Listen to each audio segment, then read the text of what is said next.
우리 찬송, 우리 하나님 말씀 함께 보시죠. 신약성경 마가복음 10장 17절부터 27절까지입니다. 마가복음 10장 17절부터 27절까지 말씀이요.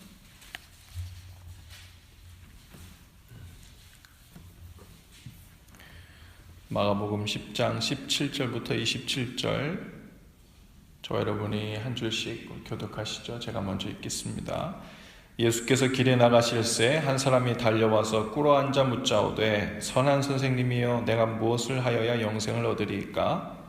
그래서 이르시되 내가 어찌하여 나를 선하다 일컫느냐? 하나님 한 분 외에는 선한 이가 없느니라. 내가 계명을 안 하니 살인하지 말라, 간음하지 말라, 도둑질하지 말라, 거짓 증언하지 말라, 속여 빼앗지 말라, 내 부모를 공경하라 하였느니라. 그가 여짜오되 선생님이여 이것은 내가 어려서부터 다 지켰나이다.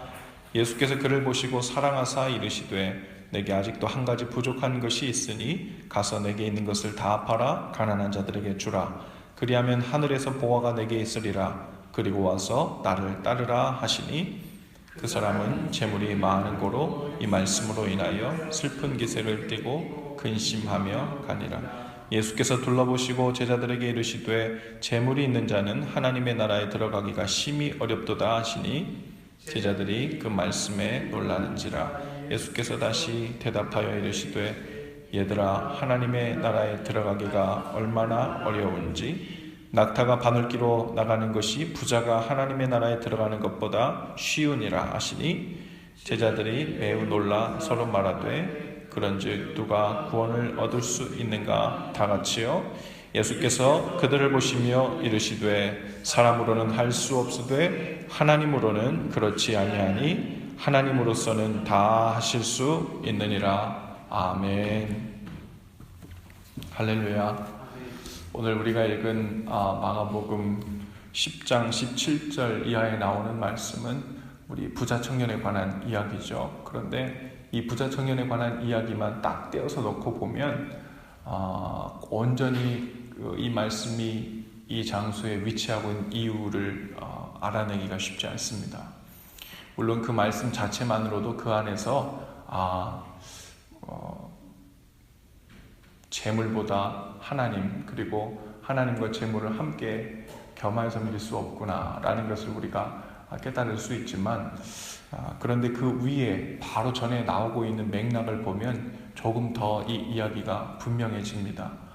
오늘 이야기가 나오고 있는 10장 17절 바로 붙어있는 그 위에 보면 어떤 이야기가 이어지냐면, 사람들이 예수님께 어린아이들을 데려와서 만져주심을 바라고 또 기도해 주시기를 바라서 데리고 오죠. 그랬더니 제자들이 와서 꾸짖습니다. 아이들 데려오지 말라고. 그랬더니 예수님께서 분을 내셨다 그러셨어요. 그리고 노하시면서 얼른 그 아이들을 내게 오는 것을 금하지 말라, 이리 데리고 오라고. 그리고 예수님께서 그들을 만져주시고 축복해 주시고 난 다음에 그렇게 말씀하시죠. 너희가 이 아이들과 같이 하나님을 받들지 아니하면 결단코 천국에 들어갈 수 없다, 이렇게 말씀하십니다. 그리고 나서 바로 이어지는 말씀이 부자 청년이 나와서 예수님께 와서는 선한 선생님이여 어떻게 영생을 얻을 수 있습니까? 이렇게 물어보는 거예요. 바로 그 전에서 지금 어린아이를 통해서 무엇을 얘기하냐면 천국에 관해서 얘기했거든요. 하나님 나라 가는 것, 그것을 다른 말로 하면 영생을 얻는 거예요. 이 어린아이와 같이 하나님 나라를 받들지 아니하면 천국에 들어갈 수 없다, 영생을 얻을 수 없다, 이렇게 얘기한 후에 바로 이 부자 청년의 이야기가 등장하면서 선한 선생님이여 어떻게 하면 영생을 얻을 수 있습니까? 이런 얘기가 이제 어린아이에 초점을 맞춘 설명에서 이 청년이 그 똑같은 영생에 관한 접근으로 다시 들어오는 겁니다. 이 청년이 들어와서는 그렇게 얘기하죠. 그랬더니 예수님께서 계명을 지키라 그랬더니 제가 이 10가지 10계명은 어려서부터 이미 다 지켰습니다, 그렇게 얘기하죠. 그런데 여기서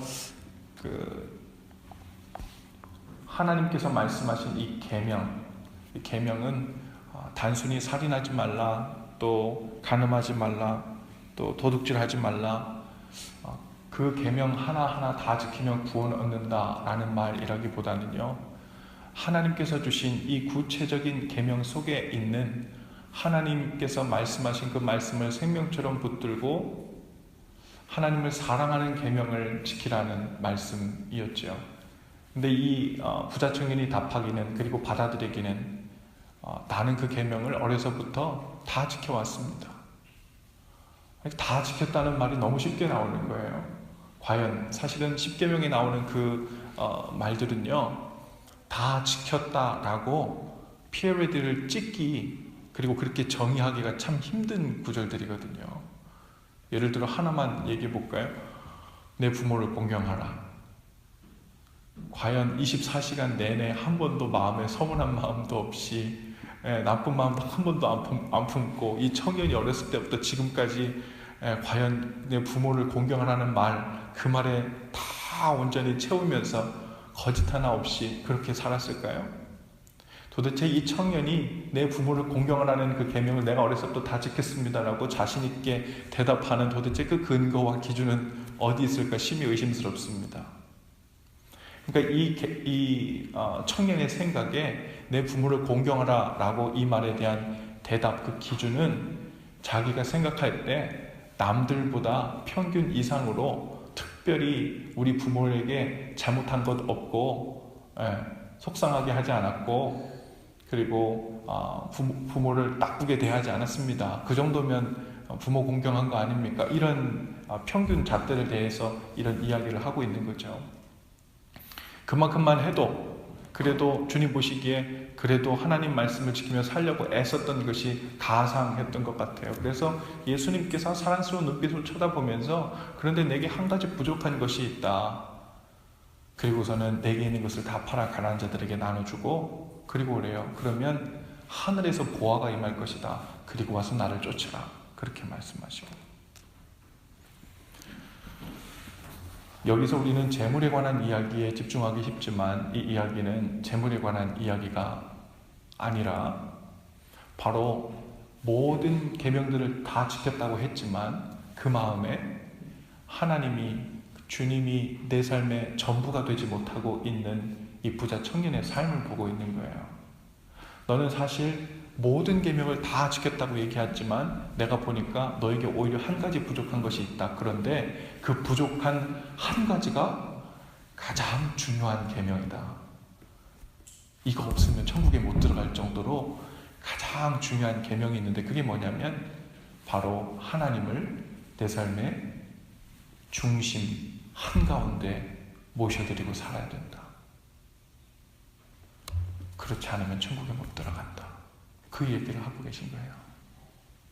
근데 이 부자 청년에게는 자기가 일반적인 계명은 평균 이상으로 다 지킨 것 같은데, 자기가 갖고 있는 그 재물에 너무 휘둘려 살아요. 그것에 관심이 너무 많아요. 누구보다도요. 하나님을 삶의 중심에 두고 사는 것보다도.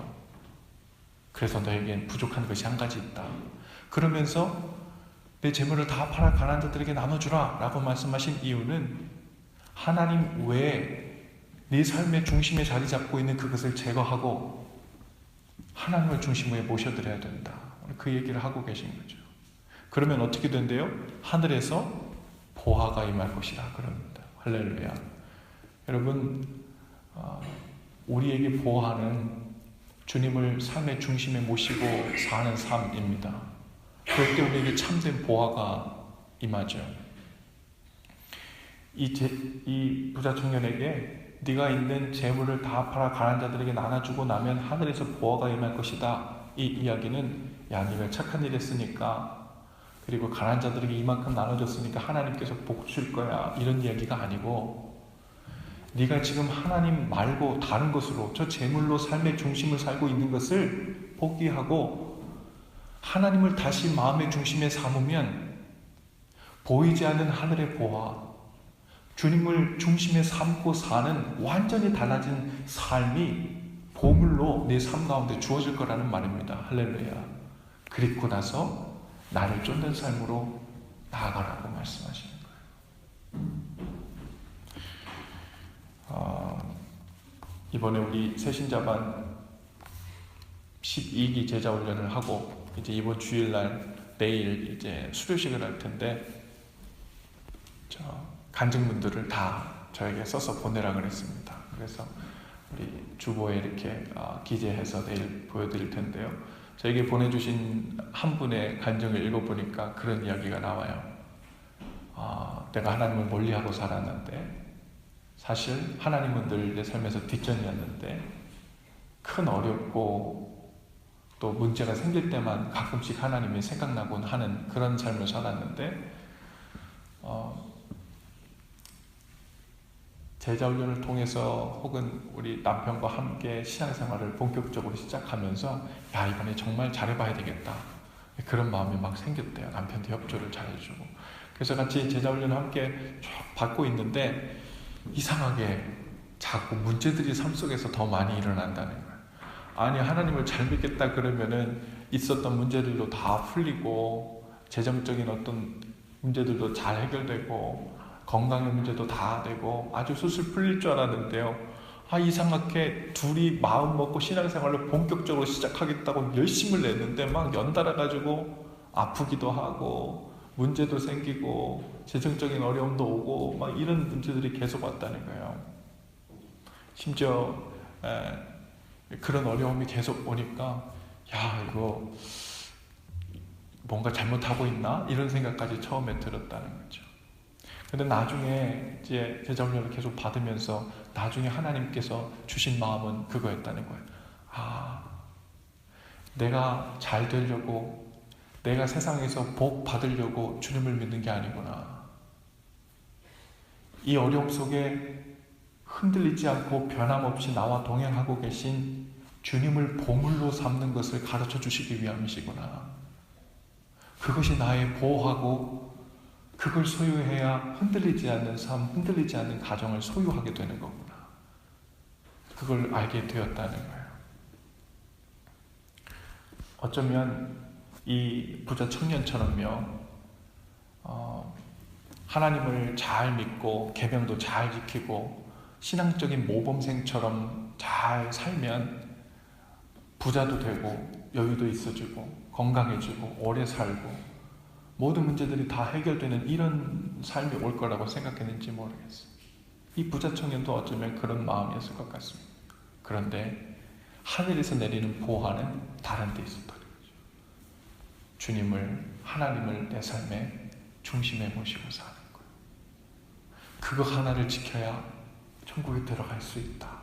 그 이야기가 바로 뭐와 연결되냐면 바로 아까 얘기했던 이 이야기 바로 앞에 연결되어 있는 어린아이에게 말씀해 주신 주님의 이야기. 네가 이 어린아이처럼 하늘나라를 받들지 아니하면 결단코 천국에 들어갈 수 없다. 어린아이가 뭐 특징이에요? 하나밖에 모르는 거예요. 누가 그런 얘기 하더라고요. 어제 저랑 함께 어느 회의에 동행했던 분이신데 그분 성격이 그렇대요. 자기는 자기가 원하는 것 하나에 딱 꽂히면 다른 게 눈에 안 들어온대.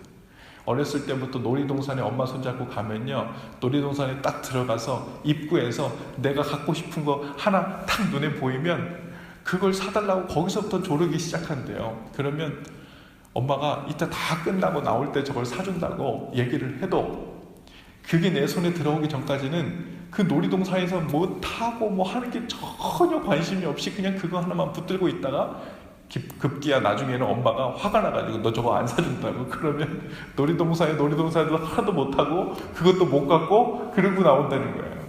그게 자기 성격이 그렇다는 거죠. 어린아이의 성격이 그런 거잖아요. 하나 붙들면 그게 다 아는 거예요. 그게 다. 어떻게 보면 어리석은 것처럼 보이지만 가장 중요하고 소중한 진리를 제대로 붙들고 살 때 우리 삶 전체가 그것에 온전히 매여져서 그 한 시각으로, 그 한 통로로 우리 삶 전체가 적용되어지는 삶이 되어지는 것. 그게 하나님 나라라는 거예요. 영생 하나님 나라는 바로 어린아이처럼 받들어져야 됩니다.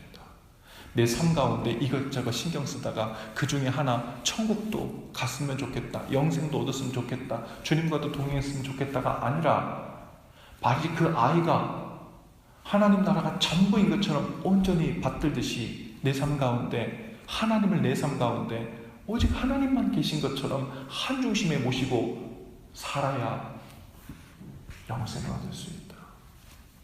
이 뜻도 모른 채 제자들은 그렇게 물어봅니다. 그러면 누가 영생을 얻을 수 있겠어요? 재물이 있다고 부자가 낙타가 바늘귀로 들어가는 것보다 더 어렵다 그러는데, 그러면 어떻게 영생을 얻을 수 있습니까? 하나님께서 말씀하세요. 사람으로서는 할 수 없지만 하나님께서는 다 하실 수 있느니라. 할렐루야. 누가 하시는 거래요? 하나님이 하시는 거예요. 사람으로서는 도저히 할 수가 없어요. 사람이 할 수 없다는 이야기가 뭐겠습니까? 사람이 계산하고 계산해서는 도저히 그런 답이 나올 수 없어요.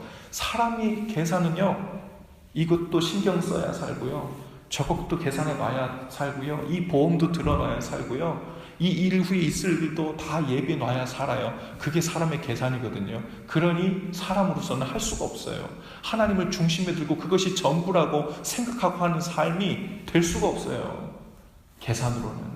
그런데 하나님으로서는 성령이 우리 가운데 임하셔서 성령이 우리 가운데 우리 마음을 온전히 사로잡으시면 이 일이 가능해진다는 거예요.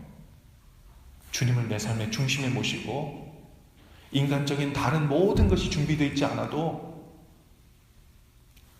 중심이 어디에 서 있는가 따라 우리의 삶 전체가 통치받고 보호받고 예비함을 얻고 인도함을 얻는 그 놀라운 인생의 하늘나라를 사는 신비가 우리 삶 가운데 경험되어진다는 말씀입니다. 오늘 그 은혜가 저 여러분의 삶 가운데 있게 되기를 바랍니다. 어린아이처럼 하나님 나라를, 어린아이처럼 영생을 떠받들고 하나님을 중심에 모시고 사는 삶이 시작될 수 있기를 바랍니다.